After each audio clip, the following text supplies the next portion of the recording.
Hello and welcome to The Watch Inquiry, a journalistic look into the watch world past, present and future with me, Tim Barber. And me, Chris Hall.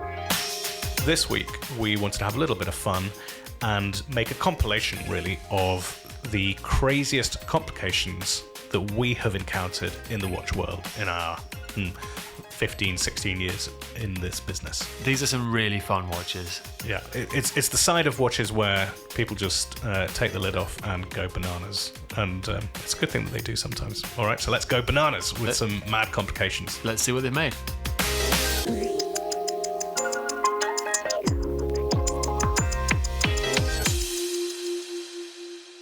So one of the things we should say is that there are a lot of crazy watches out there that actually all they do is tell the time, but in an interesting way. There are watches that simply are what you would call time only, even though they tell the time in a strange way. So we're going to save that for a later date. Yes. What we are interested in today is the specific complications. So there are obviously the traditional complications of chiming watches, chronographs, split seconds, all of these kind of things. Yeah. But we wanted to find the complications that are not seen elsewhere. Yeah, we are talking about things that live right on the very fringes of horology's imagination. So where are we going to start, Chris? I'm actually going to start with a watch called the Brever Genie 03 Speedmeter. I love this watch, from 2015.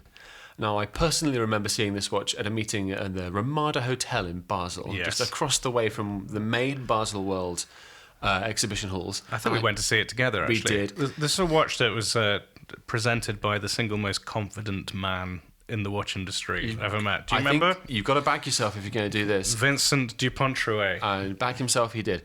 So let's paint a picture. If you've not seen this, with all of these, I think that's fair to say we're going to need to paint a picture for your mind's eye. This is quite a bulky watch. It's 45 millimeters across. It's nearly 18 millimeters thick. But in fact, it's thicker than that still because... Well, yeah, when it has a bit that pops up. Don't spoil the surprise. Yes. It looks a bit like an Arm and Strom, if that's kind of a helpful reference. About a third of the dial space is given over to a solid plate with a circular section within it. And as Tim says, that's the bit that pops up. It's got a coiled spring design and a red sort of Speedo style hand. You push a pusher at 2 o'clock and this little section springs up about a further 10 millimeters. Beneath this cap, if you like, that has popped up is a tiny anemometer. And an anemometer is a device for measuring wind speed. So it's a little whirring around little thing that you find on the top of a caravan or something. Yeah, it's like 4 little hemispherical cups, little egg cup type shaped things on a tiny spindle. And you hold your watch up. The idea, honestly, still makes me chuckle to this day to imagine you actually doing this. You would go skiing or sailing or, I don't know, wave your hand out of a train carriage. Kids, don't do this. And as you hold the watch perpendicular to the air flowing past, you'll get a pretty inaccurate measurement of your speed. Yeah. And I love that. There was nothing accurate about this. I mean, I laugh at it. I love it. I spoke to Jean-François Maujean, who runs Chronode, which is a provider of high-end movements and complications to the industry. They actually made this watch. They made the watch. They made the watch. Okay. He made the watch. He says, I quote, he said it was technically amazing to work on. He said it was one of the strangest things he's ever worked on. He said really different and really nice. He said he really liked working on this watch. I think that's his mindset. I'm sure he did. It was a completely different, crazy thing. It cost 48,800 Swiss francs at launch, which honestly I thought is both too much and too little at the same time. And Brever, I'm afraid to say this was the last act of Brever, the watch brand, because it went out of business not long after. Did they make a watch that told you the weather as well? They had started with there was a barometer complication, which is something that it had pictures of a sunshine, storm clouds. Yeah, it literally looked like a sort of a weather display. Yeah. And I say the brand went out of business. It is actually on its way back. Get out of here. Brever is being revived by a man called Julien Henny. I'm really sorry if I've mispronounced your surname there, Julien, who worked at HYT. I mean, that's remarkable because it's difficult to think that any of these things were sold in the first place. But may they have the wind in their sails and indeed in their watch. Very good. Okay. By the way, do you know what Vincent Dupont-Trouet, who before he invented the Braver watch brand was in the jeans business, as I remember it, do you know what he's doing now? I do not. Blockchain finance. Oh, good. So I'm sure that's going better than this crazy watch brand. Okay. So that's my starter for 10 in crazy complications. What have you got, Tim? Can you match it? All right, I'm going to take you back to 2013, but also to the Victorian era. We're in full-on steampunk territory here. Brilliant. And we're also in Russia. So this is the Konstantin Chaykin Cinema watch. So Konstantin Chaykin, Russian watchmaker, absolutely extraordinary member of the AHCI, one of the most sort of iconoclastic, by nature of geography and also by nature of the kind of watches he makes. I mean, probably best known for smiley facey Minions watches and Jokers and things like that at the moment. But this was the watch that really brought him to attention. Okay, so what are we talking about here? The Cinema is a rectangular watch that has the kind of aesthetic of an early camera, of an early film camera, really. So you've got a platinum rectangle with a black dial that's got a kind of hobnail pattern on it, concentric rings for the minutes and the hours, and two hands, two crowns either side, and at the bottom, on the 6 o'clock mark, a great big aperture with... It's like a sort of fisheye lens type little opening, isn't it? Yep, with a man on a horseback in the middle of it. Okay, why is there a man on a horseback? So, Chris, if I say to you zoopraxiscope, do you know what I'm talking about? There you go. I've heard of a zoetrope. I didn't know that even cooler word. There is an even cooler word, which is the zoopraxiscope. And this is something that was invented by the photographer Edward Maybridge in 1879. So if you go back to the Victorian era and you think of a cylinder rotating with little slits in it and a light inside, and you would watch that as this rotates, it appears to make the sort of silhouette of a simple somebody. Animation appears. Exactly. Yeah.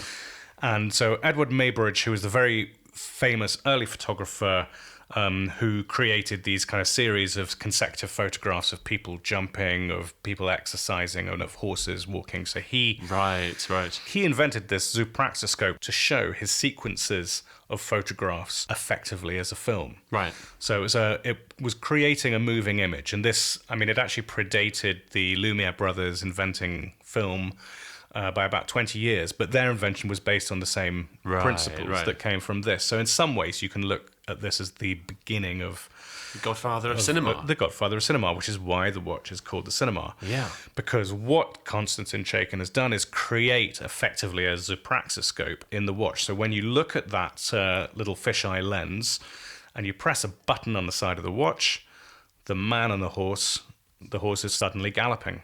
I just wouldn't have thought there's space for that in a watch case. No, I mean, it's ridiculous. It's a really incredible thing. And he made 12 of these, okay? So it's not like it's something that has been, iterated. I think there's 12 watches in total, so it's incredibly rare. How it works, essentially there's a disc with 12 sequential images of the galloping horse and a man sitting on the horse. And the disc spins rapidly when you activate it. Okay. So it's changing frames at a rate of one frame every 0.07 seconds. Okay. So that creates the illusion of motion, just like in an early film projection device. And how it works effectively, you've got two separate movements. So one for the timekeeping and then a separate power reserve and gear train that drives the animation, which lasts for 20 seconds. So it uses that power up very, very quickly. Bzzz. Okay. And for that 20 seconds, you see a man on a horseback galloping along. Oh, it's a fantastic party trick. Well, there's an added complicated element to it because it would all just be a blur. Moving that fast, it would just be a blur. You wouldn't see it. But with early projectors, you had this shutter system, for instance, which effectively divides up the image as you're looking at it too fast for you to be able to see it. Yes. But you get that kind of flicker that you would think of from early film. Well, this watch has its own tiny shutter system as well. No way. And I mean, it's moving. So I think you've got about, it's 14 frames a second. I can see how that would work, because if you think of this as presumably a spring that you wind, and then there's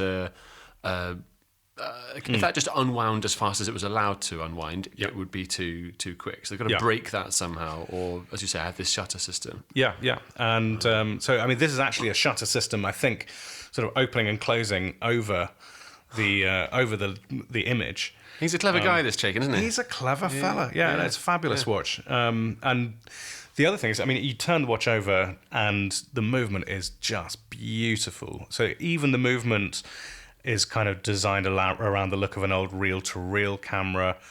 Every part is beautifully finished. Everything about this it's so high concept, but it's really beautiful. It's a really fabulous watch. And I remember I've only seen it once back in about 2013 or 14. And I could, you could just stand and let this thing do its thing for hours. Just keep on pressing a button, unwinding it, winding it up, pressing it again. It's fascinating and a crazy complication. Right, Chris, your turn again. Where are we going next? I'd like to take you back to 2013 and Ulysse Nardin's music box watches. Now, music box watches are their own little subgenre. It's not a territory that most companies ever really look to. You might know the Jacob & Co. Godfather watch. You might remember a brand. I wish I didn't. You might remember a brand called Mille. Again, if I'm mangling the pronunciation, they basically majored in nothing but music box watches and had aperture in the dial where you saw the rotating barrel, because most of these watches have a cylindrical barrel that has pins sticking out of it, and these pins strike against metallic keys or fingers, and these sound a note. So, who was that? Who? Boegli, Boegli. Right. They made these sort of quite baroque, romantic watches with, Mozart or Debussy or Chopin. I've never heard of them. Right. So, as I say, most of these watches used a cylindrical barrel with pins, as you would have found in like a sort of jewellery box. You have the ballerina that spins around and plays in the Nutcracker or Swan Lake, that kind of thing. Yeah. Right? Ulysse Nardin repurposed it in a manner more befitting a wristwatch, and they took the rotating barrel, they made that into a flat disc. It looks a little bit like the mainspring barrel disc perhaps, but this is 12 o'clock front and centre on the watch, and it's this silver metal disc with pins sticking up out of it. Yeah. And then the more sci-fi element of the watch's design is you've got these huge great fingers that sort of reach across the watch face. To dangle down on top of this rotating pluck disc. The strings. They kind of do. They each have a little. Not the strings. Well, it's in the reverse. The pluck out the tune. The pins pick against the bottom hook, if you like. There's a hooked component of this finger. Dings against it, and ding goes the music. Yeah. And it's very clever, right? Configuring how you put these things together, working out where you put the pins and the speed at which it's going to rotate and the notes are going to strike, and multiple notes at once. And this is called The Stranger because it plays Strangers in the Night by Frank Sinatra. As opposed to The Stranger by Billy Joel. Yeah. Which would be way better. I don't know why Frank Sinatra, other than I suspect Ulysse Nardin thought there'll be a market for this. What would make this really cool is if you could change the record so it could play different tunes yourself. Now that's a complication I'd be all game for. Yeah. You could ship this with a little packet of interchangeable discs. Yeah. I mean, in no universe could that ever work, but okay, no, let's take this idea to whoever's putting the money up for Braver to be revived. There's definitely a future. Yes. Mechanically, right, it functions a bit like a minute repeater in that you can set it to play the melody on the hour, which I kind of love, on request or not at all. Right, okay, yeah. And it's very sort of ding, ding, ding. I won't attempt a rendition, but if you put into YouTube, Ulysse Nardin, The Stranger, you can still find, exactly, the audio of this. And there's a fact I wanted to bring to this that I can't leave on the table. So apparently, like I said, I don't know why it plays Sinatra, but apparently the watch had some design input from a man called Dieter Meier, who was one half of Swiss electronic new wave band Yellow. If you know Ferris Bueller's Day Off, right? It was on the soundtrack to that. I had the album. I had the Yellow album. I'm so not surprised. Sorry, I'm just going to keep going. That. It's good. Apparently, Meier was an early investor in Ulysse Nardin in the early 80s and is a friend of Rolf Schneider. That's awesome. I know, right? That's cool. I mean, it's not History does not record what role he actually performed, but this is something I wanted to tell you about because it's great. That is great. If only it played Yellow, let alone Billy Joel. But it is a piece of pure whimsy. Yeah. It's almost steampunk, isn't it? Yes, it sort of is, yeah. But it's done in a much more elegant way than... I mean, you mentioned the Jacob & Co. Godfather watch, which plays the Godfather theme tune with the rotating barrel of the music box. Yeah. I mean, that sort of straddles a line between high watchmaking and a sort of merchandise. It's a whole different ballgame. Exactly, and a whole different audience. But this is Ulysse Nardin going, okay... Can we do this? Who cares? Let's give it a shot. Exactly. All right. And the thing about this is that compared with others on our list, they're out there. If you wanted one tomorrow, you'd have no trouble getting your hands on it. What would I need to pay for one? 35-ish thousand. Okay. Of any currency you really care to name. This is not Ulysse Nardin are not making these anymore. No. I'm looking at Chrono 24. There were, as I wrote, there were 10 on Chrono 24, which I think is quite impressive. 99 were apparently made. Right. And these are changing hands. Okay. Wow. Yeah. All right, then. Over to you, Tim. What's next?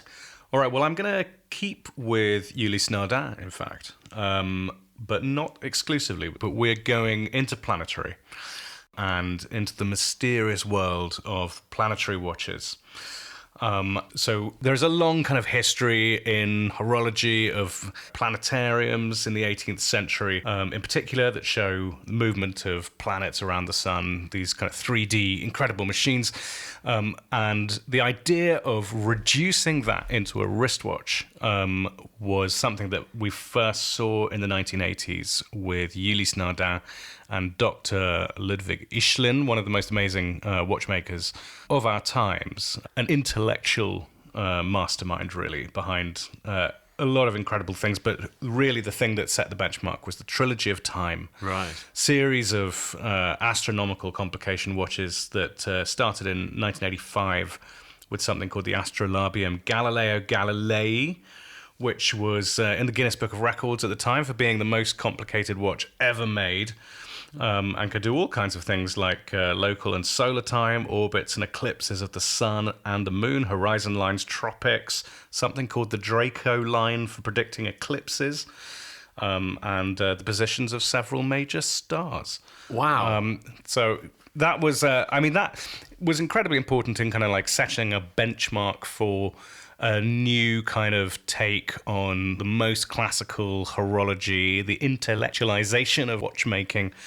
So that was followed in 88 by something called the Planetarium Copernicus, and in 1992 the Tellurium Johann Kepler. They're difficult to say and much harder to read. The Kepler was just focused on the Earth, the Moon, and the Sun and their relative positions. But the one we want to talk about is the Planetarium Copernicus of 1988, which showed it was effectively an astrolabium on the wrist. So it displayed the solar system, the orbits of Mercury, Venus, Earth, Mars, Jupiter, and Saturn around the sun. Well, it all sounds like a sort of Dan Brown series of novels, doesn't it? The Trilogy of Time. Copernicus this, Tellurium that. Yeah, and it's as tricky to understand, these watches, when you look at them. You need a degree, you need a doctorate, really. You need to be Ludwig Ischlin to be able to read this, but it's kind of not the point. But the complication here is the fundamental thing, which is a dial in which the center of the dial is the sun with the planets that rotate around it in actual time. I was going to say, that part's not too mind-bending to get to understand. Yep. Planets go round and round, sun in the middle. Let me ask a really difficult and annoying question. Why does it stop?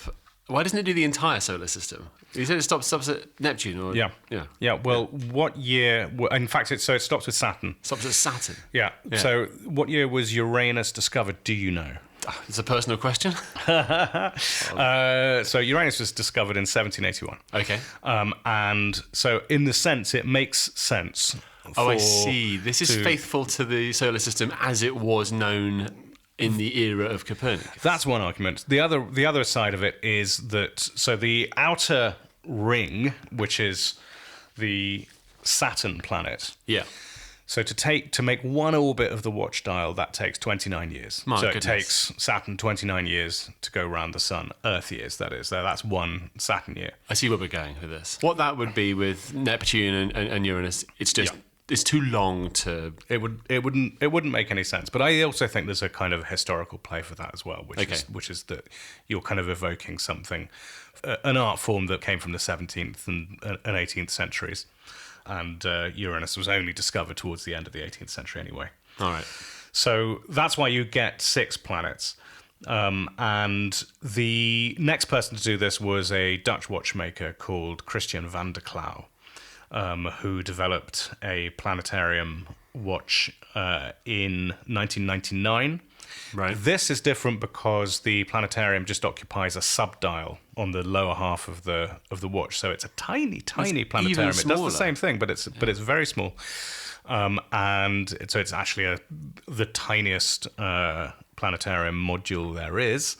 But van der Klauw then developed that into a full-scale planetarium for Van Cleef & Arpels. And so Van Cleef & Arpels, the famous jeweler, they have a sort of specialism in what they call poetic complications every year.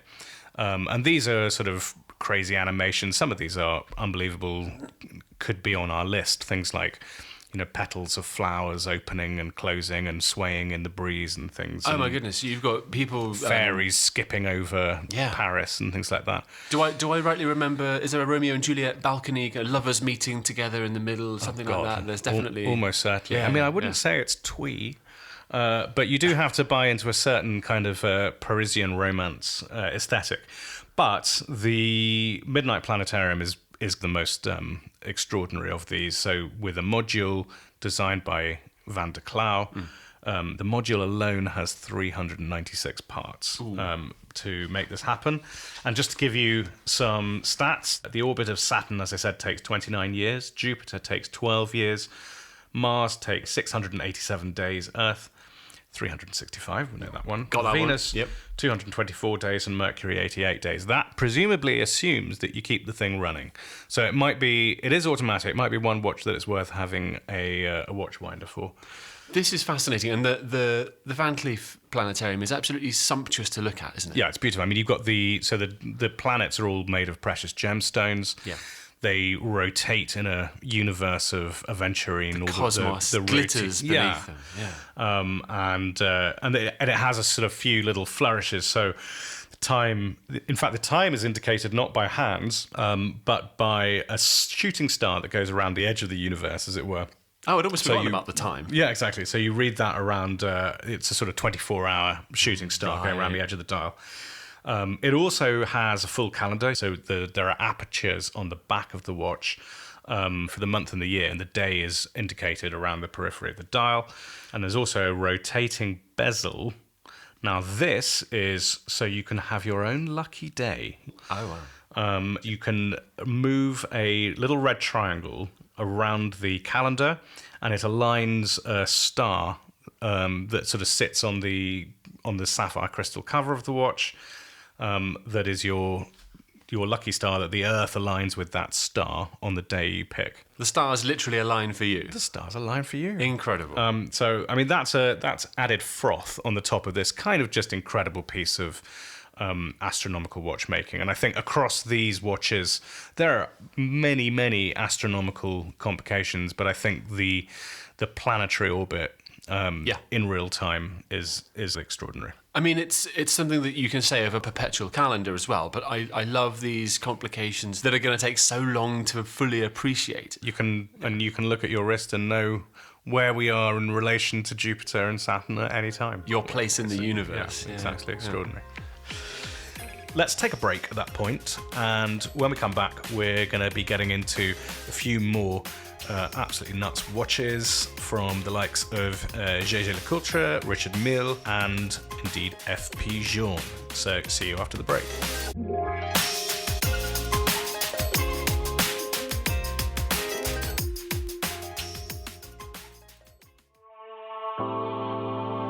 Support for the Watch Inquiry comes from Richard Anderson, a legend in English tailoring whose new store, Riches, is the last word in ready-to-wear elegance and style. If you value the craft and beauty of a fine wristwatch, you'll like the same qualities in a handmade garment too, which is what Richard has been creating on London's Savile Row for over 40 years. Now, the king of bespoke has brought that same mastery to ready-to-wear. At Rich's, you'll find Japanese denim, moleskin trousers, Scottish knitwear, raincoats, and some fabulously natty silk dressing gowns that I've personally got my eye on, and plenty else besides. It's all cut from Richard's own patterns, made in small runs and built to last. It's English craft without the compromise and without the weight. Explore the full collection at richardandersonlimited.com, or even better, visit Richard's in person at number 13 Savile Row.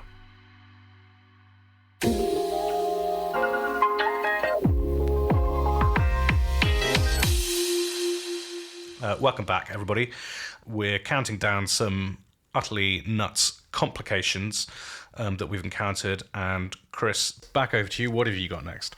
I am going to go to another watch with a tremendous name. I love how these all have such great names. The Jaeger-LeCoultre Amvox 2 transponder. And this was made in 2014. The glory days of modern Jaeger-LeCoultre, if I may. Well, maybe you may. I was going to say the world in which Jaeger-LeCoultre was partnered up with Aston Martin feels like a lifetime ago. Yeah, it does indeed, yeah. This was the last in the line of these Amvox collaborations. So Amvox was sort of a play on Memovox from JLC's 60s history with AM Aston Martin on the front. And these watches began a decade earlier, so 2004.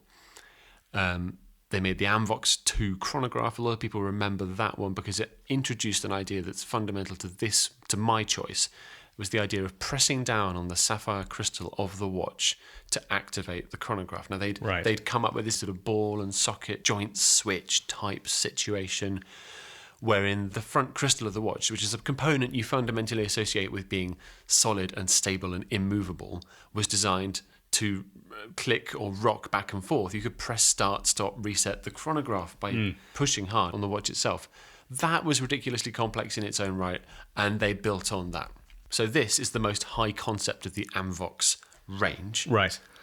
It had that sapphire-operated vertical trigger chronograph. That was their term for it, vertical trigger. Vertical trigger. Which is very James Bondy as well, isn't it?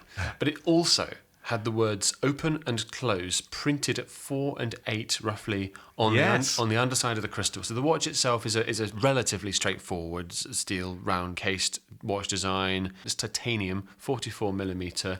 The subdials rotate instead of having subdial hands, I think, don't they, or something, to make it a little bit more snappy and exciting. They do, you're absolutely right. It's semi-open worked around the sort of periphery of the dial. Do you know what? I quite like the look of this era JLC. I have to be honest. I put my hand up. I like this. Yeah, things were exciting back then. You had all kinds of strange goings on. You had the Squadra Reverso, the Master Extreme, a lot of cool chronographs. Yeah, Robert Downey Jr. wore an Amvox in Iron Man 2. Was it one of these ones, the transponder? Slightly. No, that was a tourbillon. He wore the Amvox tourbillon. Yeah. So you've got the words open and close printed at 4 and 8 o'clock. What could that possibly mean? Well, the idea was if you pressed those, it would unlock your Aston Martin. Right. By means of a radio transmitter embedded into the watch. And this could not be more Q branch. Lean into that association. Yeah. They engineered a radio antenna into the watch's case. The earlier version put it in the antenna was actually sort of printed onto the metal, was printed onto the underside of the crystal. Right. This one embedded it into the case, and it worked with any Aston Martin. Now, you had to pair it with the car. You had to take it to the dealership and sort of hold them next to each other, like Bluetooth pairing your sort of headphones with your phone or something. I see, yeah. Horribly, early tech sort of experience. These were non-limited, interestingly enough. Now, the earlier Amvox references were limited to some quite large production numbers. I take this to mean that they didn't make very many of the latter ones. Yes. But who knows? The first Amvox transponder was supposedly limited, I quote, to 1,399 pieces in titanium or gold. Did it work with any model of Aston Martin? That was the idea. That was the sort of step on for this model, because previously when they first did this, it coincided with the Aston Martin DBS. Yeah. And they created the transponder watch, and it worked only with that car. And then they worked on it a bit more, and you could pair it with any car. Yeah. So I have a question for you, which is... Hit me. Okay, so pressing the sapphire crystal to operate the chronograph, that's a very, very cool function. Yeah. Is fixing a transponder into the watch a complication? Or is it just gluing on a piece of tech? Well, you might have me on a technicality here because this isn't mechanical watchmaking. The bit of the watch that I'm so obsessed with isn't mechanical watchmaking. You have to admit that. That's true. The sapphire operated chronograph, I think, is what puts it on the list because they've done something remarkable. But no, you've got me bang to rights. The transponder is like the added cherry on the cake. Oh my god, yeah. Yeah, I love this. I think the strange thing is, it's weird that they didn't have a model of buying the car and being offered to have the chance to buy the watch with the car. This was a sort of completely separate thing. You could buy the watch from JLC, and if you already owned an Aston Martin, so it's an immediately limited market. Well, that's something that we've seen Porsche Design do to sort of great effect. You offer this chronograph exclusively to owners of the new 911 Turbo, but you can buy them both at the same time. Yeah. Now, of course, there'd be the added excitement of wearing this watch around London and being spotted by the entrepreneurial watch muggers who might be able to do an amazing 2-for-1 with a watch and nick your watch and get your car with it as well. Yes, you could be relieved of both at the same time. That's a cheery thought, isn't it? Okay. But I love this watch. I will fight for its inclusion on any list. I think it's absolutely crackerjack crazy. Okay, back to you. What's next from your list? Right then. Okay, so we're going to go to Vegas. Take me to Vegas, Tim. Take me to Vegas. We're going to go gaming. We're going to talk about a Christophe Claret watch here, but we're going to just tip our hat to Girard-Perregaux as we get there. Okay. And do you remember the vintage 1945 jackpot tourbillon? Is it a Doyle Bronson kind of hat? Yeah, exactly. Your 10-gallon Vegas hat. Good. So this is a fruit machine in a watch from Girard-Perregaux. Vintage 1945 is Girard-Perregaux's rectangular K shape. And so it's a rectangular watch. It's a tourbillon, gold bridge tourbillon. So you've got the iconic golden bridge in the middle of it. But the more eye-catching thing is the aperture at the top of the dial with a fruit machine in it. So you've got 3 cylinders that rotate. You pull a lever on the side of the watch as you would one-arm bandit style. And they whir away. And you want 3 cherries, 3 sevens, exactly. That kind of thing. And so it stops, I think, of its own accord, and you can have your own little game of chance as you wait for the tube to arrive or whatever it is you may be doing. It's a little sort of eye-catcher thing to fiddle with and play with. Do you know if you can win? Like, is it rigged so the game wins? Surely they couldn't actually randomise it. It's the house always wins, Chris. Oh yeah, okay. Sorry, Le Maison always wins. That I don't know. Yeah. Why could they not randomise it? I just thinking that mechanically that would be quite complex because this thing must always return to a start and a finish, but a little bit like. Like anything where you're sort of winding up a power reserve and then releasing that energy. I don't know, unless they do literally spin freely on their axis and then just stop whenever they stop. And then they're sort of re-engaged when they're wound. If there's like a clutch system that disengages, re-engages. We're revealing ourselves as talking about a watch we've never actually held. Super geeks, but so that is one I'm afraid that's outside the bounds of my knowledge base at the moment. We'll get back to you on that. But anyway, that's not the watch we're really here to talk about as well. But sure. But we had to mention it in passing. But the truly crazy complication when it comes to this is Christophe Claret's poker watch. Yes, indeed. So this is a watch on which you can play our favourite game, Texas Hold'em Poker. We both do love poker. We have a watch journalist's poker game, which we haven't as yet actually managed to get this watch to, but one day we really should. Well, we need to make that happen. They're scarce objects. I mean, they are. Not least because they cost just upwards of £175,000. Yeah. It's. I mean, in some ways, it's almost sort of cheap at the price, considering what it can do. So who is Christophe Claret? He is someone we hear a lot less from these days than I think we may be used to, but he's someone who's always been variously in the background and at times in the foreground in the watch industry. He opened his workshop in La Chaux-de-Fonds in 1989. And he's done an awful lot of complications and other work for other brands, while he also has his own watch brand of very, very recherche design ultra complicated watches, and rather kind of like decadent in style and intention, none more so than this one. Yeah. So what you have is apertures on the dial that enable 3 people to play Texas Hold'em poker. So you've got to put this watch down on the table in between you. Okay. And you each have your hull cards. So there's an opening at 6 o'clock, one at 11 o'clock, and one at 2 o'clock. And there are little slats over these openings so that only you can see your cards and the other players cannot.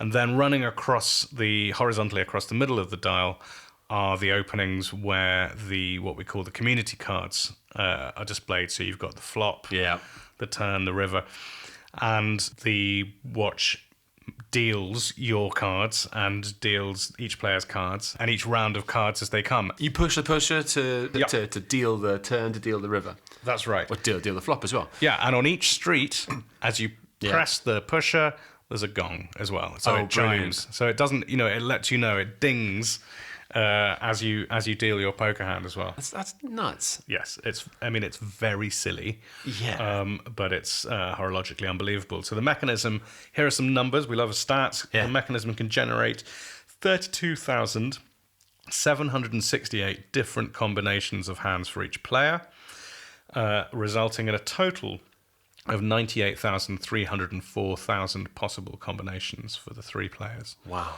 And so obviously so that means you can have, really endless. You can actually play the actual game. It's not, I think most people would look at this and assume that it was a staged thing where you go, oh yeah, fine, it cycles through 4 or 5 preset combinations and player one's always going to win. No, it's not that. It effectively mirrors the odds that you have in a real poker game. And everybody has an equal chance of winning. It's sort of specifically designed for that. That's wild.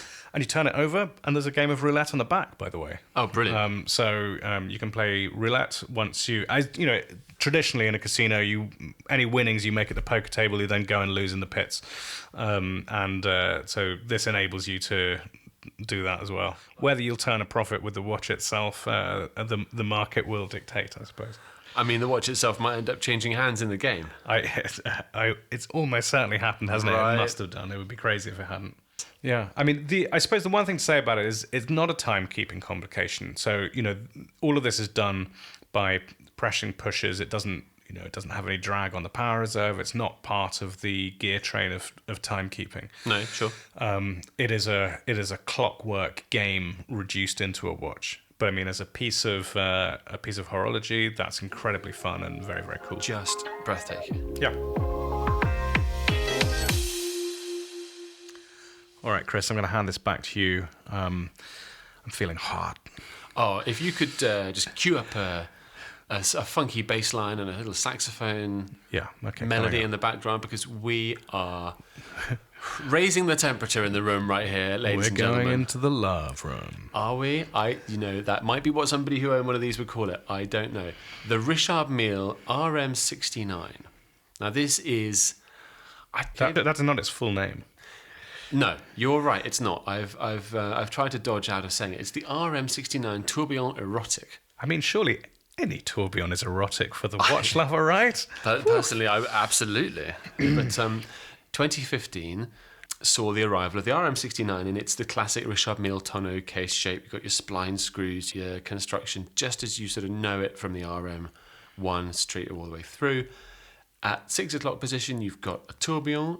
Above that, you've got your hour and minute hands, and then that's basically it. Oh, apart from a set of 3 rollers upon which is printed a number of, how should we put this, prompts, instructions. Creepy. The language of love. Yeah. The first roller begins the sentence along the lines of, I want to, I'd like to, I'm desperate to do. Then the second roller is a verb. And then the final roller is usually a body part. And I think you can probably build that out for yourself. What are the options? The one in the press imagery says, I'd love to, on the first, kiss your lips. And that's the PG version. There are a couple in it that take it to, I think, a sort of 15 rating.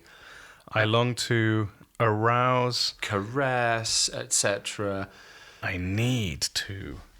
And at the push of a pusher, these rollers would sort of would rotate, and you could cycle through these configurations of, I guess, awfully direct pickup lines.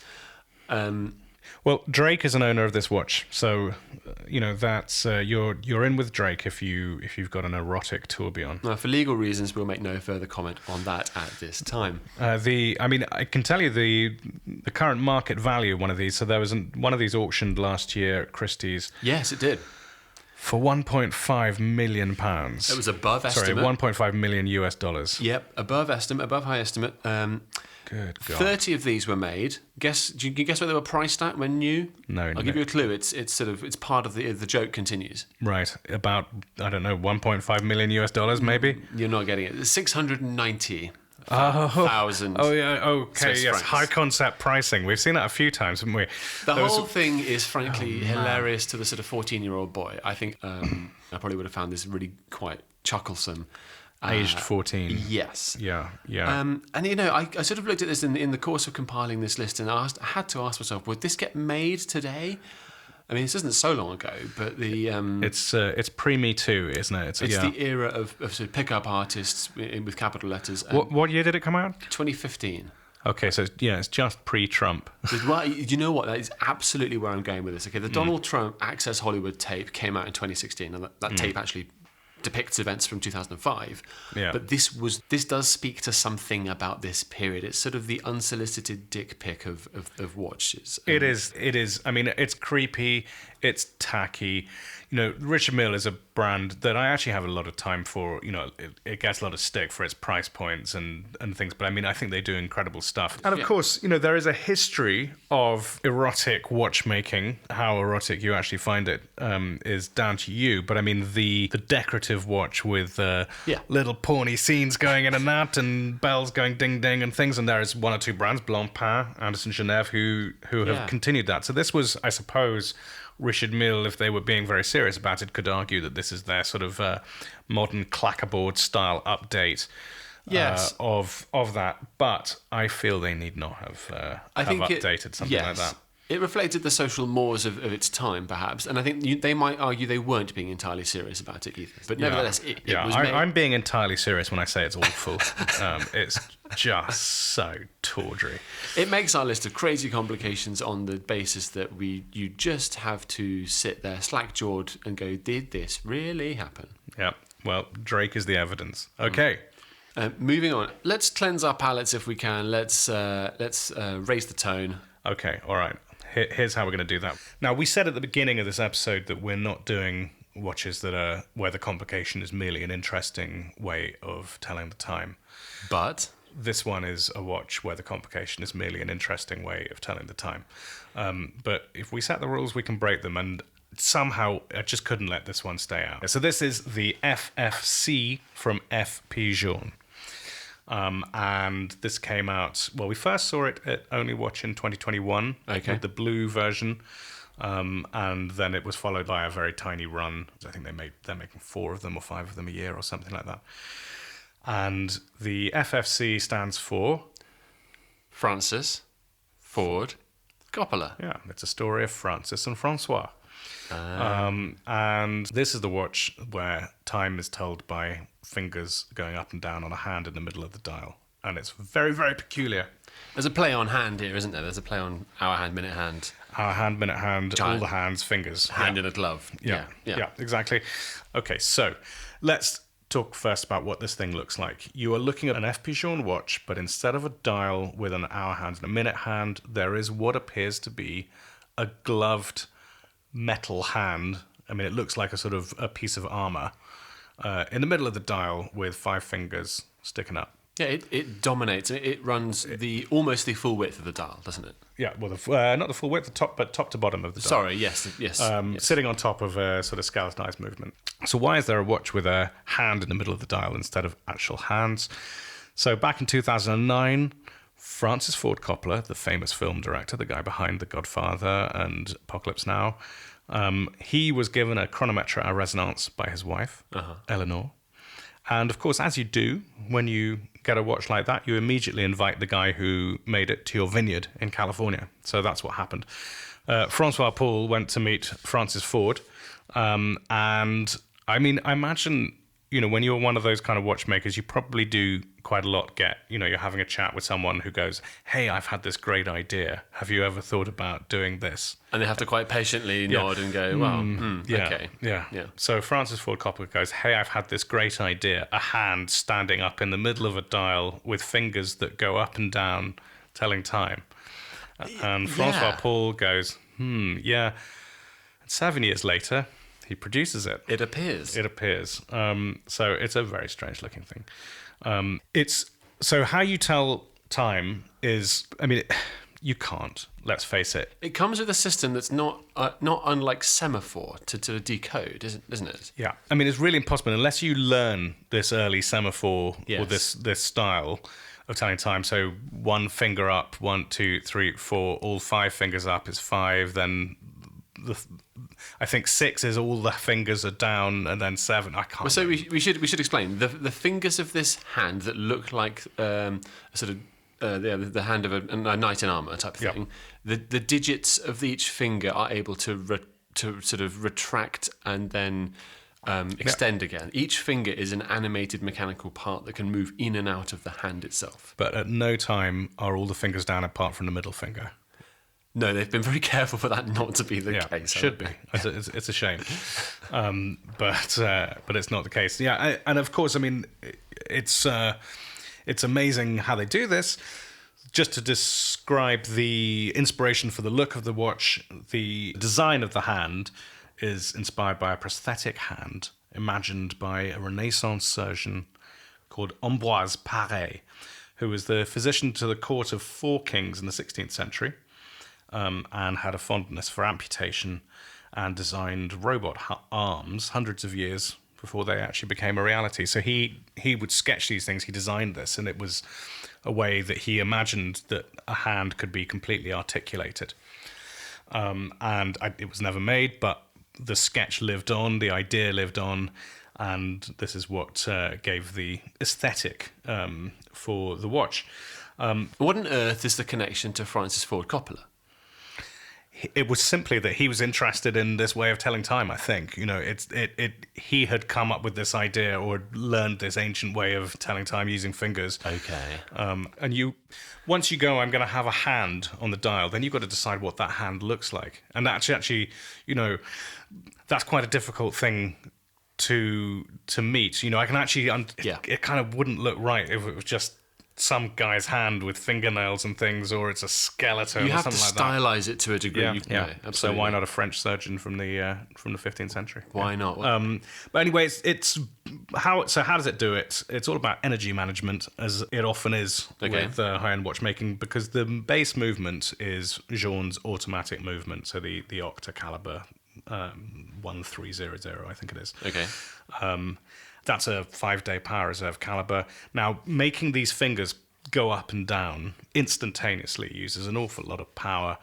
And so what's very clever is how they're able to do this without kind of draining of any of the power. Keeping the 5-day power reserve doesn't make the watch any thicker than the normal octa. So all that's done using a remontoire system, which effectively divides off the power. So a remontoire separates the use of the power from the power source, effectively, and recharging itself.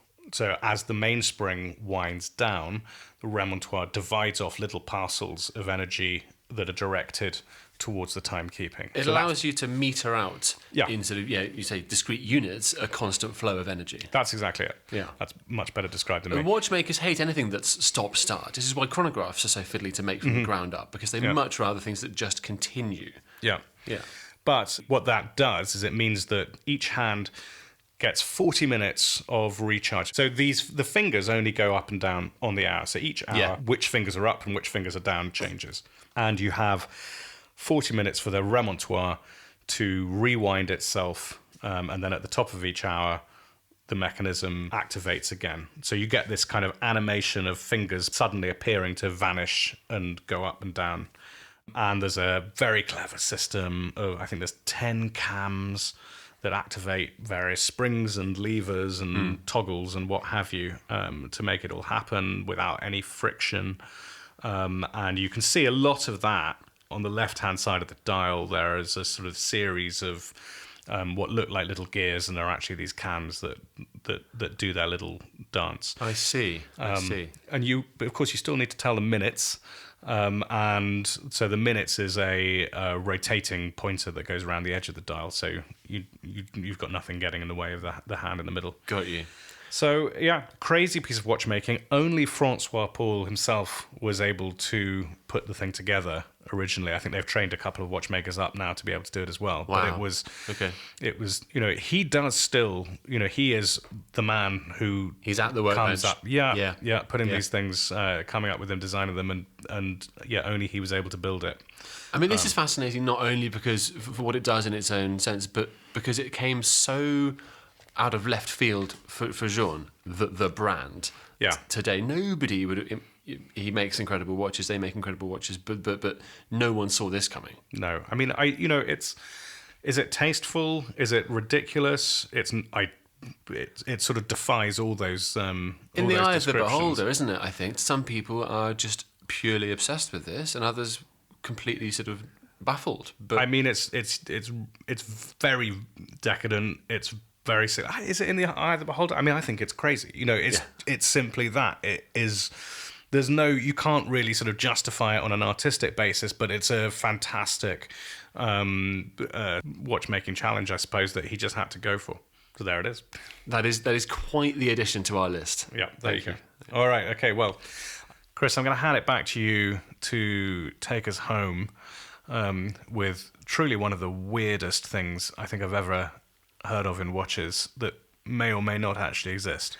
Yes, there's a finality to this in more ways than one as we wrap up our list. I'm going to be talking about a watch called the DRT Tempus Fugit. DRT stands for Dominique Renault and the T of Julien Tixier. Okay, Dominique Renault I have definitely heard of. Yes, he's the co-founder of Renault and Papy, now known as APRP, since Audemars Piguet acquired it. This is a watchmaking studio that's been at the forefront of horological innovation for decades. Yeah, he's an absolute legend of the industry, and much of what Audemars Piguet does is really built on his abilities. And he left them a little while ago. Mm-hmm. And you might have heard these names together recently because since this watch was announced in 2022, Renault and Tixier have teamed up in a more permanent fashion and branded themselves Renault Tixier. Okay. And their watches have been getting quite a lot of attention from sort of collectors, connoisseurs. So who is Julien Tixier? Julien Tixier is a young, up-and-coming prodigy of the watchmaking scene. Oh, right, okay. If you like. Okay. And this is, in a way, his sort of debut is with that Renault Tixier brand. Okay. He did most of the heavy lifting, the actual watchmaking in creating and building this watch. But we haven't even talked about what it is. No. Okay. What it looks like. It's open-worked, skeleton, dazzling thing. What is it? It's a watch that, I can't put this any more plainly, it tells you when you're going to die. Ah. Yes. The story I'm not sure I want to know that. How strange. Okay. The story goes like this. Dominique Renault was approached by a man called Benoit Dubuis, who's an academic, a scientist, and the president of a foundation that endows scientific startups called the Fondation Inatis. Okay? Okay. Now, I'm quoting here from an article in Europa Star, the Swiss watchmaking magazine.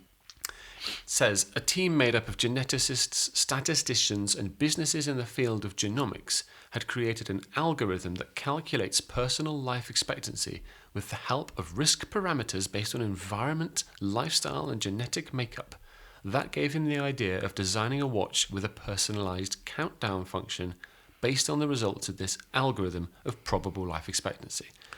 Okay, that was the brainwave. It sounds very Twilight Zone. Very, a little bit Black Mirror, a little bit all kinds of things. Now, I remember as a teenager, you'd muck about on the internet and there'd be websites that you'd say, when are you going to die? And, this is not that. Okay. This apparently has its underpinnings in some quite serious science, although how serious we might come back to in a minute. They came up with this algorithm. The idea being you'd pay them, as a potential customer of this watch, you'd pay them to tell you how long you've got to live. What a moment. They'd encode that into a countdown timer, presumably telling you at the time, I don't know. There was apparently an electronic chip embedded in the watch that held this information. And then the watch had a display that told you how long you've got. A sort of, again, there's a great quote from that same Europa Star article. This is Dominique Renault speaking. There is no precise date of death that's suggested by a zone of fading colour over a few years. Come again? In the case back of the watch, which, as you say, is a large, quite contemporarily styled, skeletonized watch, and on the back is a sliding disc that goes from dark blue to sort of fades to grey, as you yourself, in fact, fade away. I mean, I'm. Oh, I see. How? Yes, exactly. I mean, I'm slightly fading away just looking at it, trying to work out what's going on. So I'm looking at a picture of it right now. Right. It seems to be, yeah. I mean, I can't really work out what's the front and what's the back of the watch, but it's ultra skeletonized. There's obviously very, very high finishing. So it's incredibly in that made. Kind of category of ultra high-end, decorative, complicated watchmaking. So, I mean, it's on any level high horology. But the complication here is a countdown to death complication. That's basically what we're saying, right? Yeah. And as I said, mechanically, that's not necessarily the most complex thing that's ever been done. But on the sort of craziness scale, that matters not. No. It's right up there. Yeah. I mean, I'm assuming they don't tell you so that this is gonna. It's just a surprise. Yeah, you can looking at your watch. You can have fun and seeing if they got it right. Well, that's if you kind pop of your clogs. It's just as it goes ding. That's kind of how they were sort of going out marketing this and saying, "Oh, yes, this is all about like, can you outlive the statistical expectancy?" And what a great game to play. I mean, it just strikes me as totally mad. But let me go on because there's so much more to talk about here. It cost, to your point about quality, it cost 376,000 Swiss francs. Okay. You are a serious watch collector if you're buying into one of these. And I put it to you, your life expectancy might drop significantly if you spend that money on a whim. But these two, Renaud and Tixier, gave 2 years of their own lives to making it. And there's a piece of genuine horological innovation in the watch because the countdown timer is mechanically not a complicated thing to incorporate. Okay, you have to personalize it per customer, but that's really just, other than that, I think you can sort of see how that would function, right? There's one piece of genuine horological invention, which is a secular perpetual calendar mechanism. Now, this wasn't truly necessary, I think, unless you plan on living past the year 2100, but they did it anyway, and it's the smallest, most compact, and I think possibly the most mechanically simple secular perpetual calendar module ever made. I know we're deep into the weeds of proper watchmaking here, but that's where we go. So just explain what a secular perpetual calendar is. Now, this is a funny thing because I think it's a translation into the English language that doesn't necessarily ring true. We think of the word secular to our ear means non-religious. Yeah. This doesn't quite carry the same connotations. It's a sort of false friend in that way. It means a perpetual calendar that can calculate past those years, which happen every century, I think, where you skip a leap year. Yeah. Leap years are such that every century you need to not have one to keep the system in check. And a standard issue perpetual calendar, like one you might go and buy just on a whim from a Patek Philippe or so-and-so, will need to be adjusted in the year 2100 and so on.